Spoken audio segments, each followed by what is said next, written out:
Bismillah, Assalamualaikum warahmatullahi wabarakatuh. Ya, teman-teman, hari ini hari Sabtu ya, tanggal 7 Maret 2026. Ya, bertepatan dengan berapa 17 atau 18 Ramadan ya. Ya, kali ini aku akan berbicara tentang sikap kita sebagai orang Islam menanggapi tentang konflik antara Israel dengan Iran ya. Jadi di media sosial sempat ramai kan ya. Ada dua kubu. Kubu yang pertama itu membenci Iran karena Iran itu Syiah ya, yang mana mencaci maki para sahabat, mengkafirkan Khulafaur Rasyidin ya kan, melaknat istri Nabi, keluarga Nabi dan lainnya. Bukan keluarga ya, sahabat, lebih ke sahabat Nabi. Yang mana ini ketika dukungan terhadap kebenciannya terhadap Syiah atau Iran secara langsung mau secara nggak langsung ya, mau nggak mau dia seperti mendukung eksistensi Amerika, atau dalam hal ini senang ketika terjadi peperangan antara Israel dengan Iran ya, seolah-olah ya baguslah ya Israel nyerang Iran. Yang kedua, ngeprok sekali dengan Iran, seolah Iran ini pahlawan. Iran ini satu-satunya negara di Timur Tengah yang berani ya melawan Israel secara terang-terangan. Bahkan dibandingkan negara-negara Arab lainnya, Iran itu yang memberikan dukungan penuh kepada para pejuang di Palestina seperti Hamas dan lainnya.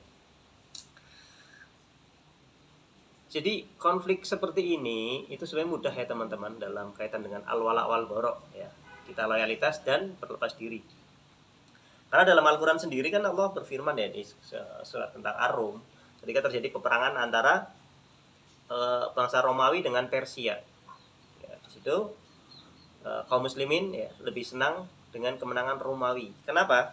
Karena Romawi itu lebih dekat kepada Islam, yaitu mereka sekalipun menyembah Yesus ya, atau Nabi Isa, namun mereka itu masih agama samawi. Mereka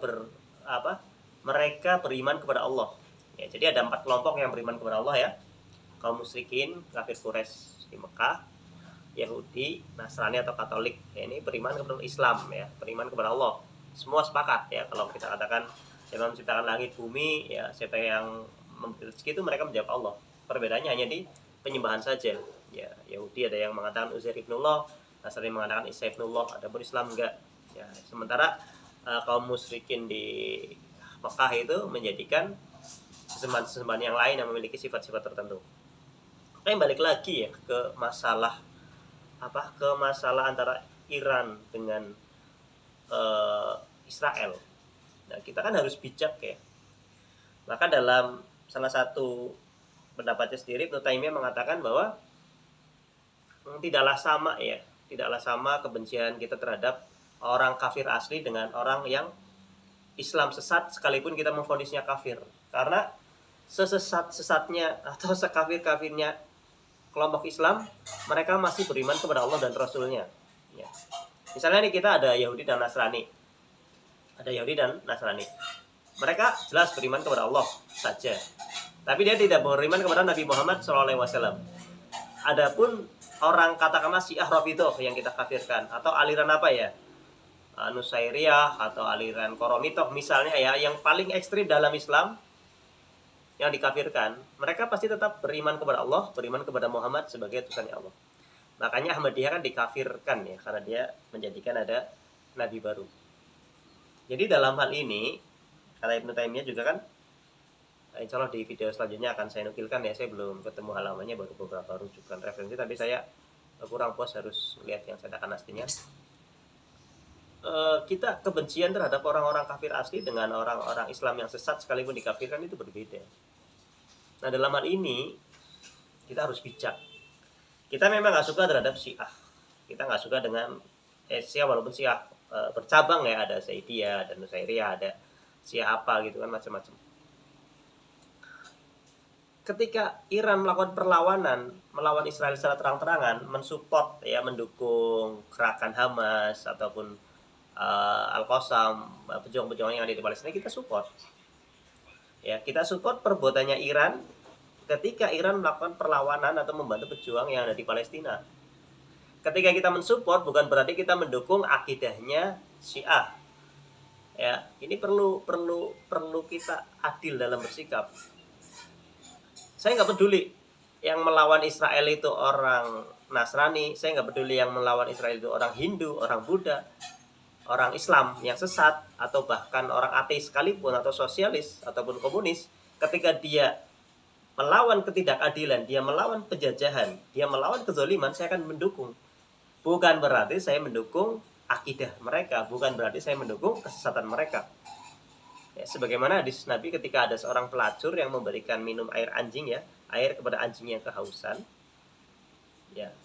Ya kan, ketika kita kagum dengan hikmah ya seorang pelacur bisa memberikan minuman kepada anjing, yang mana akhirnya si pelacur itu bertobat dan diampuni oleh Allah dosa-dosanya. Terlepas dari itu, kita kan yang kita soroti adalah perbuatannya ketika memberikan air minum kepada si anjing sampai dia turun sumur, bukan individu dia sebagai pelacur. Demikian juga dalam kasus konflik antara Iran dengan Israel. Nah, ini kita jangan pakai kacamata kuda ya. Orang salah ya salah terus gitu kan, nggak bisa. Orang ateis sekalipun bisa berbuat baik, bisa berbuat adil. Bahkan kita lihat artis-artis di Amerika ya, artis musik yang biasa minum khamr, mabok-mabokan, artis-artis pemain film yang pakainya telanjang, mereka mensupport dengan ingin ada kehadiran Free Palestine. Apakah kita tolak? Enggak, kamu kafir, enggak, kamu ahli maksiat, enggak, kamu orang-orang pendosa, kamu enggak layak bela Palestina, kan enggak seperti itu. Demikian juga konflik Iran dengan Israel ya. Jadi ayolah jangan pakai kita mudah diadu domba dan kita terlalu ekstrim kiri, ekstrim kanan. Dan sebagian teman-teman juga lucu ya, ketika ada kelompok ormas Islam yang dia menjalin kedekatan dengan orang-orang Yahudi, kayak mencak-mencak marah-marah. Sementara ketika menjalin kedekatan dengan orang Syiah dibenci, atau dengan musuhnya Syiah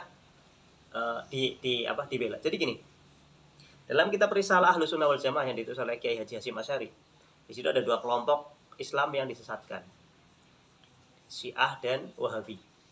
Jadi seandainya ormas besar ini merapat kepada yang disebut Wahabi, maka sangat mungkin juga merapat kepada Syiah.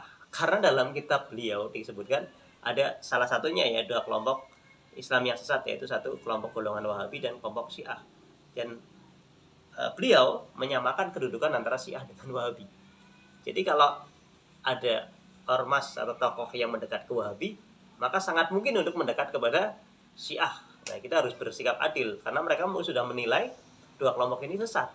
Jadi kalau mau dekat dengan ini, bagi mereka nggak masalah. Ya, saya tidak ada maksud untuk bagaimana, tapi kita harus memakai kacamata yang adil. Nah, dalam sikap kita sebagai kaum muslimin terhadap konflik antara Israel dengan Iran, ya harusnya kita al-wala wal baranya kita support kepada Iran, sekalipun Iran itu mayoritas Syiah, mayoritas mencaci maki para sahabat, mayoritas mengkafirkan ya sebagian sahabat. Ya, kita nggak dukung akidahnya yang sesat, namun kita dukung bagaimana perjuangannya Iran, bagaimana bantuannya Iran secara terang-terangan melawan Israel, mensupport para pejuang di Palestina.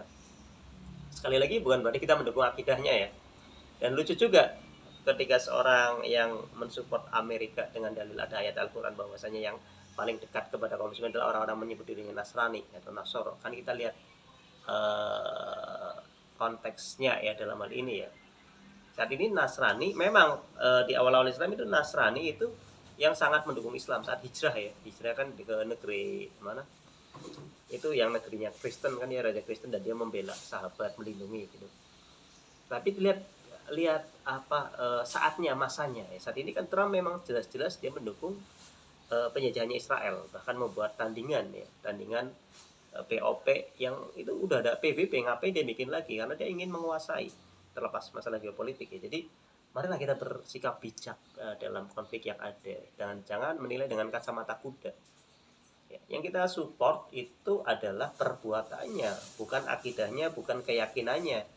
Jangan sampai gini loh, ketika Iran lagi jreng menghadapi Israel yang jelas-jelas dolim, malah kita kita bongkar ini kejahatan Syiah di mana itu di Suriah, dia membantai kaum ini. Jangan dulu, sebagaimana dulu ketika ada Taufan Al-Aqsa ya, atau perjuangan para Hamas ya, pejuang-pejuang Palestina lagi berjuang, malah sebagian kaum muslimin membongkar kesalahan atau kesesatan para pejuang. Ya nggak bisa seperti itu ya. Kita harus melihat, menempatkan sesuatu pada tempatnya. Ini saudara kita, saudara seiman yang sedang dijajah, dia lagi berjuang, udah kita tahan lisan, tahan tangan kita untuk menyerang, dia berjuang. Kalau nggak setuju itu masalah nanti.